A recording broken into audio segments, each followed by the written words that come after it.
ভালোবাসা তার কাছেই সুন্দর যে ভালোবাসার মানুষটিকে পেয়ে গেছে, কিংবা ভালোবাসার মানুষের কাছে কোনো রকম ভাবে প্রতারিত হয়নি। ভালোবাসা তার কাছে ভয়ঙ্কর যে ভালোবাসার মানুষকে পায় না। সে রাতের পর রাত ঘুমোতে পারেনি, সে রাতের পর রাত ছটফটিয়েছে, চোখের জল ফেলেছে, সাক্ষী হয়েছে শুধু রাতের বালিশটা। ভালোবাসার মানে তার কাছে গিয়ে জিজ্ঞাসা করো যে ভিখারির মতো ভালোবাসার ভিক্ষে চাওয়ার পরেও ভালোবাসা পায় না।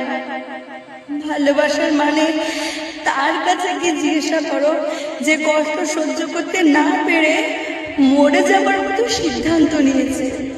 ভালোবাসার মানে তার কাছে গিয়ে জিজ্ঞাসা করো যে দিনের পর দিন ভালোবাসা আকৃষ্ট হওয়ার পরেও হঠাৎ করে